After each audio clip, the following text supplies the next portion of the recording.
Hello and welcome to the Only Adult in the Room podcast, where neither of us are experts in parenting, but maybe we've learned a few things along the way. My name is Lindsay. And I'm Susan, and I'm saying the thing that the lawyers want us to say to remind people that this is not therapy or any kind of therapeutic advice. If you need therapeutic advice, or professional help, please do call one of your local professionals. Absolutely. So, Susan, before we officially get started, Okay. I want to thank you so much for being patient. Those of you that watch us regularly, all couple of you, I was doing this podcast with my nighttime DJ voice. It was a very sexy, sultry kind of. I thought it was yes. like let's try a new vibe out. Yeah. No, that wasn't the Yeah, deal. no, I think I was effectively on my deathbed and not feeling the best. But Girl, I think, you look good for your deathbed. you know, if I could keep it up, it's the skincare routine or something. I don't know, but Right. it is a true testament to the fact that germs don't go away for parents when we stop wiping their nose for them. There's a story here. My angel babies came home with some version of the bubonic plague that's in middle school right now. And it did not matter how many times I said, hey, girls, cover your cough. Right. They didn't. Okay. And so then I brought it here to the studio with me. And I think by the time we left, I was very gravelly, very, like Barry White. But So you don't have to wipe their noses anymore, but you got to make sure that they All cover good. their All mouth good, when they girl. cough. So anyway, thank you for hanging in there with Absolutely. me. Because I think we did something great that day. So despite we're back at least, right? yes, despite our germs' best efforts, Yes. we are back. So anyway, to cut right to the chase, we have another guest today. I'm thrilled to talk about our next guest, who is a mom of two littles and a former kindergarten educator whose eyes were quickly opened to the light of early childhood education when her first child was born. Going from dreaming of being a teacher since first grade to ultimately leaving the classroom only 5 years into her career, her perspective on education was radically changed. She ended up questioning everything she knew about life and learning.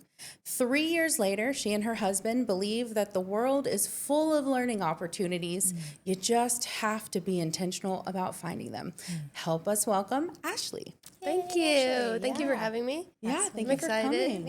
Yeah. We're excited to have you. So, we learned a bunch in your intro, but I'd love to hear a little bit more about what you have going on at home and all of that. So, like I said, I'm a mom of two littles.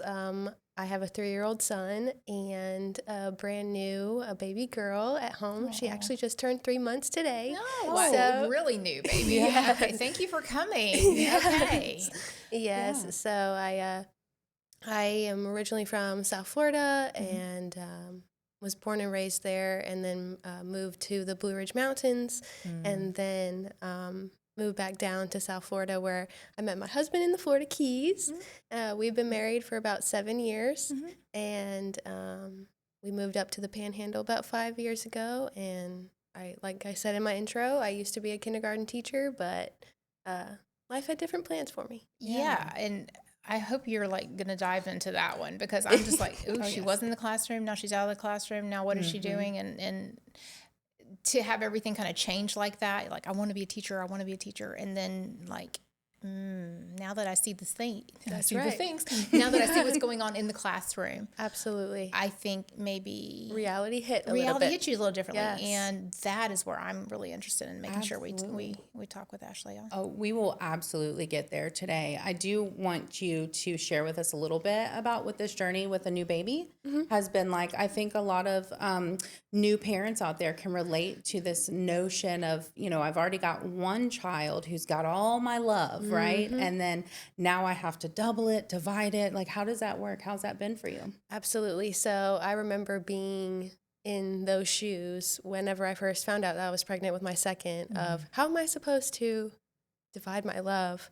But you realize that your love just expands. And now it's more of, I couldn't imagine baby girl without our life without her. Yeah. So Something about love, and it's not definitive. There's not a certain amount of Right. love. It's infinite, and you can give as much as you can. Exactly. As And much as you get. Yeah. loving them equally, but for different reasons. And, Absolutely. being able to have those experiences with my with my son, and then getting to have new experiences as having a daughter too. Yeah. Yeah. One of each. Yeah. Yes. They don't outnumber you yet. Right. Yes, Susan, I don't know how you had 3 because that would be a fear. That they would Well, outnumber me. we just lost all hope of them ever, us winning. You just do the thing. We don't just you? do the things. That's right. Absolutely. Good one, Ashley. So I know that you do some learning at home with your son, and Right. how are you maintaining that kind of rhythm now that you have another baby at home? So before baby girl was born, with my kindergarten experience, it was really important to me to establish those types of learning experiences at home as well. Even from labeling things around my house and labeling his toy bins to promote early literacy and, being able to have conversations with my son. It was really important to me, even in the womb, both of them, of reading to them and making it a point to make sure that they have the learning opportunities in every aspect of life, not just in a classroom setting. So, right now, I've had to give myself a little bit of grace with baby girl in the mix, but I try to really hard, especially when I was on maternity leave, to use nap times or down times to be more intentional with my son so that I can maintain those types of authentic interactions with him. Because, even just like something like baking can be a learning experience. Absolutely. You talk about measuring, you talk about numbers, fine motor skills, all different types of experiences are all around us. Like I said, you have to be intentional about finding them. And I just, using what I know from the kindergarten classroom, I'm able to instill that in my kids, but help them love learning in all aspects of life. Yeah, what I'm hearing is, and what's resonating is that you acknowledge the fact that the bringing the new baby into the house changes the dynamics a little bit, right? So how did you and your husband change those rhythms that you had established with your son so that he didn't feel the way a child could feel with the new baby coming in, and still holding to the values that you guys had? How do we continue this learning environment, and how do we help him in that transition of, well, mommy used to do this, or we used to do this. Now, maybe you're a big boy now and you get to help me do this where you didn't get to do that before or something. Absolutely. Still making those special moments and connections without, dismissing him and how he's feeling in that process and what it's like to be a big brother now as opposed to the only one. It's huge. And, I have to say, like, my son is very resilient in the sense of he was only 2 weeks shy of 3 years old when baby came home. So not only is he transitioning to big brother, but he's also transitioning to now I'm 3 and that autonomy and let me do it myself, independence stage where, some people call it the 3-nagers. And, it's, it has been, I wouldn't say it's rocky, but I wouldn't say it's smooth either. There's some bumps along the way, but, sometimes parents get nervous about how their first is going to react to the new baby. And we were very fortunate that he, even though he shows some moments of jealousy, he has been very obsessed with her. And sometimes my husband and I say sometimes, most of the time, have to remind him of his own strength. Like, you can give baby hugs and kisses, but you need to be gentle and use soft hands and things like that. So, making sure that we included him even during pregnancy was really important to me. We brought him to all the ultrasound appointments. We would have him talk to her, read her stories, So he knew her voice, or she knew his voice exactly when she came into the world. Exactly. And you can see, like, even now I know it's hard because she's still in the potato phase, but she smiles. She's starting to learn how to smile, and she smiles when he comes around and, just cuddling together in bed. It's just, you see the start of the sibling dynamics. Right. So.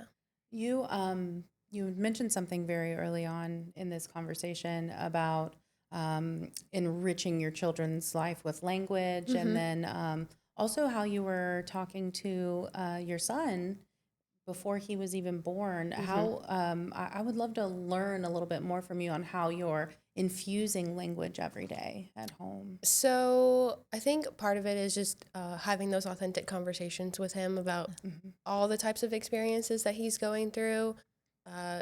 You know, he goes to childcare, and so every time I pick him up, we talk about what happened during his day and involving him in conversations at the dinner table and making sure that I understand as best that I can what he's going through and try to see things from his perspective. Yeah. And, you know, even if it is like the jealousy moments of, okay, so why are you feeling this way? Or, you know, what can I do to help you? Things like that. He's been talking since 15 months, so he loves to chat. So do you find it hard, though, to give him that space to have those emotions? Like from our adult brains, we're like, okay, come on, this is just part of the thing. But to be able to sit in the space with them and hear them and you know.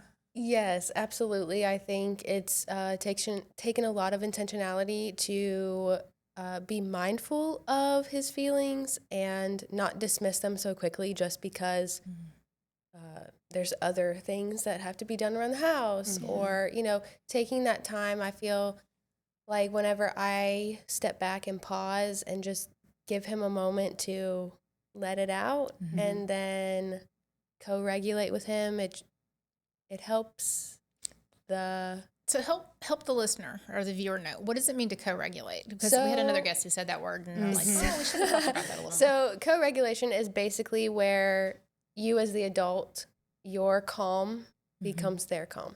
Gotcha. There's a picture online of a little fire and then the parent coming in for a hug, and then you slowly see the fire start to die down and your child come back. And those types of moments are the moments that I, as the adult, have to be mindful of how I'm responding to the situation because I don't want to match his energy, but bring that calm into that space. So being a new mom and hormones all over the place and all the things It's huge. that we know, right. How do you put yourself in that space? Because I mean, I'm old and I can't do it all the time, right? Well, I feel like the first thing is definitely giving yourself grace because we're all humans and we're all going to have those moments of escalation sometimes. And, you know, being intentional about finding my space, whether that's a deep breath or even being honest with him and saying, I need to take a break.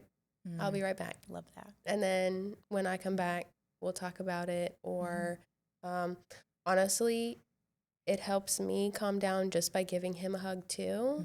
Because co-regulation, again, it's back and forth. Yeah. It's together. All those neurochemicals kind of passing back and forth. That's right. Yeah, and then he's seeing her as mom handle those difficult emotions, which we've talked about. You know, children need to see the parents, the adults in their lives handle difficult emotions. That's Cool. right. Yeah. Great job. That's really neat. Thank you. You know, you've got me thinking back to when my second daughter was born. And there was so many goals I had when I became a first-time mom that I worked really, really hard. I talked about my not successful start with cloth diapering and stuff in the past, but there were things that I did a lot. I did a lot of narrating my day and talking through things, mostly because I was by myself a lot and I needed someone to talk to. But I found that when my second daughter was born, I didn't replicate that as well. What are you doing, or are you able to think through, you know, making that happen for your little baby? That's very true. I think because there's so much more going on when number two comes into play that we aren't as mindful of making sure that we do things like that. Because you're right. I feel the same way. I was in those same shoes of I'm going to do all of the things with my firstborn. And then now as the second, it's like my firstborn got a cautious mom. Now he's getting the confident side of me, or she's getting the confident side of me, and it's more or less of involving her in the things that I'm doing with Big Brother that I think help me not put so much pressure on myself. Oh, I think that's great. We've done a lot of, you're doing a great job, but I mean, it sounds like you are, right? I mean, making that space for the baby to be included instead of forgetting what you were doing before and then making a new space. I think that's really cool. Yeah. So, yeah. Because even just the physical sense of, I remember sheltering my first, like, oh, I don't want to go out. I don't want to be around others. And then a week and a half later, I'm at church with my second. Like, and I love how you named, like, my first got the cautious mom and the second's getting the confident mom. So you're acknowledging that your parenting attitudes, knowledge, belief, skills, and aptitude and just, wakefulness, changes with each one. And imagine what it's going to be like with your third, right? So, we got to think back, we've only... It's funny that you're already like, oh, you're going to have a third. Maybe you'll have a third. Maybe you'll have a fifth. I don't know what you'll have. But with each child, you, as the parent, you're a different parent. You're a different mom. Your husband's a different dad. That's right. And, not falling into that trap of, oh, I didn't do this with, number two, and I did all that with number one. Oh, I'm a horrible parent. No, you're not a horrible parent. You're a different parent. That's right. And you've never done this before. You've never parented two kids before, exactly. have you? Okay, yeah. Give yourself grace, which it sounds like you're doing. So that's great. In terms of evolutions, let's shift gears a hair and evolve a little bit in our conversation. So your parenting style and your belief system when it comes to parenting has changed from one child to the next. But talk to us about this transition or evolution in your career and all of that stuff. Like, talk to us about kindergarten. Absolutely. So I had, like I said in my intro, I had always wanted to be an educator, and teachers have a huge impact in children's lives. Absolutely. And it was a teacher in my first grade experience that helped me want to become someone like that for others. And I was originally a kindergarten teacher in a private, low socioeconomic school in South Florida, and then went into the public school system up here in the Panhandle. And what I experienced was, before I had children, they were my babies, and I loved them and, poured all that I could into my classroom. But then when my firstborn came into the picture, my perspective changed. And I remember thinking, I come home drained every night, and I don't have enough for my own son when I'm pouring into these kids. And not that my students didn't need to be poured into, because they did, and they needed that support from me, but it just wasn't the same anymore. And I quickly realized through postpartum, like you were saying, the postpartum hormones. I lost my dad 3 days before coming back from maternity leave. Wow. And it's like my perspective on life in general changed as well. And I needed to take a step back from the classroom to do what was best for me and my family. Yeah. So you were able to do that, and as much as you feel comfortable talking about, like, here we are today. And you're obviously you're working. And so you were able to pick back up with something that was more in line with your values, what you wanted, or? Yes. So my new line of work has more to do with birth to 5. Okay. And so when I say that my eyes were quickly open to the world of early childhood education, it's a huge difference versus the K-12 system that I'm used to. Okay.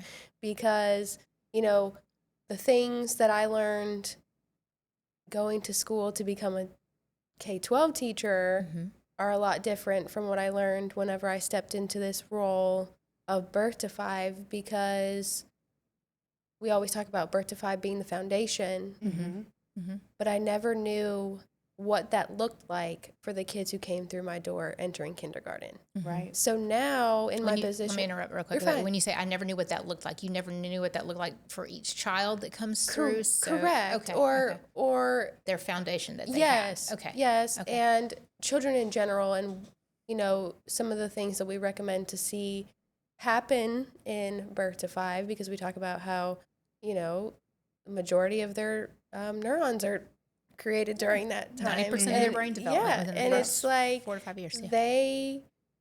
the things that they experience, they shape who they are when they come into my classroom. Right.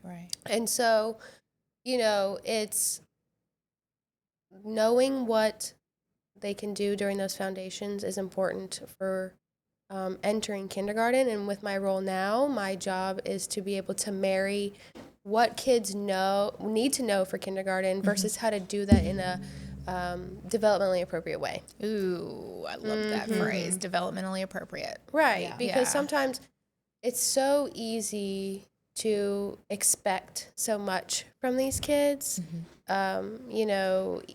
My husband and I talk about how even from when we were in kindergarten, the standards are so different than what these children are having to do now.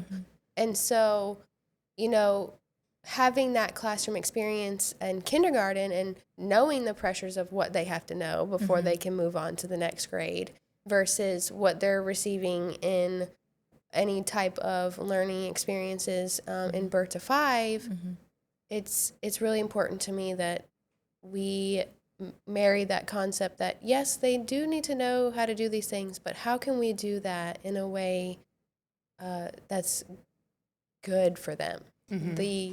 Such as play. Right. Yeah, definitely play. And I could just imagine somebody going, yeah, but you're a K-12 educator. You know all this stuff already. So it's really easy for you to make that transition from being a kindergarten teacher to what we need to know. What advice would you give for the new parent or the people that are having the littles right now who might not be teachers? Right. So I think as a new parent, it's important to just involve your kids in everything that you do. Like you were saying earlier about narrating your day, that is such a huge concept that sometimes it's not instinctual. Sometimes it becomes second nature when you start doing it more often, but it takes practice. Can I give you a funny story about it become second nature? Yeah. Okay, my kids 1, 2, and 3 adults, right? Okay, I still narrate to the dogs because that's one of those things that we did, right? We narrated everything that we did, and it became such a wonderful thing that we do. So I'm like talking to the dog, come on, let's go, whatever the case is. And my husband is like, oh yeah, okay, But it never went away. It never went away. Yeah. That's huge. I have a similar experience, except for I'm just like yelling at a computer that doesn't work. But I definitely still narrate my day. If anybody's like, if I'm working from home and anybody is around me, I'm just constantly talking to myself and being like, now, Lindsay, get it together, So mostly because my kids at their age don't listen to me anymore. But Fair. Yeah. So back to Susan's questions, kind of like advice for parents who didn't have that classroom experience. What else? I mean, narration. Great. What else? Right. Absolutely. I think, like I said, about being intentional about finding those learning experiences. Can you break that down for me again? What does it mean to be intentional about finding as a teacher? I know what that means. Right. What does that mean as a parent? So, when I say involve them in everything, that means everything from learning how to sort laundry to learning how to bake and cook dinner and feeding the dogs. That's one of my son's chores is feeding the dogs now. And, my advice would be to make sure that they are being intentional about, hey, let's count how many blue cars we see going by, or whenever you're reading a story to them, ask them questions and taking the time to listen to what they have to say, give them the words, use those vocabulary that they will pick up on, and it's amazing just talking about when you have those conversations, what they pick up we talk about how they're little sponges, and the more that you talk to them, the more they listen to everything. So kind of like Lindsay, you and your girls, I know this better. I can't think of the words, but it's like having main character energy at 3 years old rather than like whatever you call the characters that just keep knocking into the wall. Because they're a part of the Giving them that space. Absolutely. They are the main character. And they're not an accessory that you get to pull out every once in a while, right? So that's right. Yeah. Not that I have an opinion on that or anything.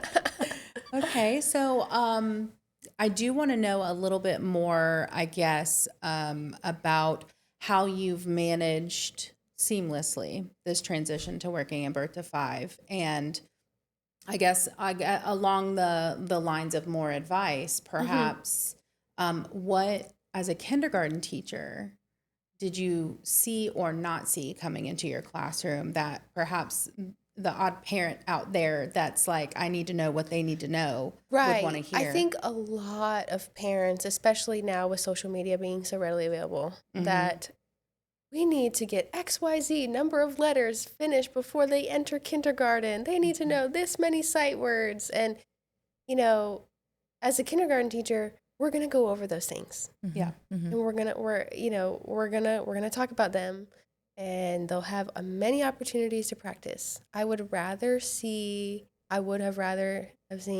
kids come in that know how to get along with each other, that know how to talk to adults and how to manage their emotions.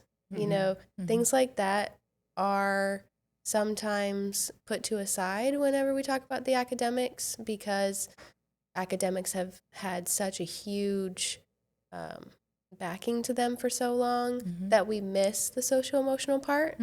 And if they don't have those regulation skills when they come into the classroom, I, as an educator, can't do the learning. But when they do have those previous experiences of being able to regulate themselves, then that's where the learning happens. Yeah. And we can get a lot more accomplished. That learning, that regulation happens at each age and stage of the child. That's right. As is appropriate for that given age. That's right. And I think, that would be another piece of advice I would give new parents is take the time to model what you want to see.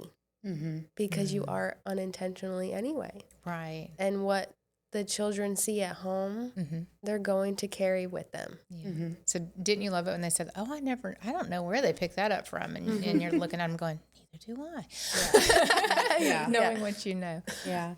We're absolutely products of the people that raised us, and we either decide to keep doing the things that they did or avoid it altogether. Right. So, I think that's a great piece of advice, that modeling. For sure. I know we have my favorite question that we always ask our guests. Yes. Okay, so given you have a what do you call it? A three-nager? A three-nager, okay. Yes. You have a three-nager now. One of the things we like to know is, does your child or your children have a favorite word or phrase or something that they say that just, it just lands with you, tickles your heart, and you're going to remember it until, you're no longer on this earth? Yeah, so I was thinking about this question, and recently we've been introducing Disney to my son, and he watched Frozen for the first time. And so the next day he said, Mom, can we watch Cold? I said, what are you talking about? He said, Cold, Cold. I was like, do you mean Frozen? He goes, yeah, can we watch that? Oh, like, sure. So now it's either cold or freeze. He still hasn't gotten the Frozen down. It's either cold or freeze. What a great way to communicate what he is, though. So he understood the concept. Yeah, exactly. Good. Very literal. Great. Before we finish, one of my children so graciously asked if I talk about one of their funnies. Kid number 2, she told me that she still believes this, but she was about 3.5, and we were in the car, and she just goes, hey, Mommy. And I said, what? And she lifted her foot up, and she said, what's the name of my foot fingers? Oh. And I was like, well, now they're called foot fingers. They're definitely not, anything but that. And she goes, no, what's the real name? And I said, toes. And she goes, nah, I like foot fingers better. And at 11 years old, last night, she literally sat there and said, I still think foot fingers is a much better way to refer to your toes. So I thought that one was funny. But Try phalanges. Can you? Yeah, does that right. work for toes too? I don't know. I love a $5 word. So do 3-year-olds. And That's 4-year-olds. right. All right. Absolutely. Well, Ashley, it has been an absolute joy and pleasure you. to have you on today as the adult in the room. And we hope that all of you will come back and see us again for another episode soon.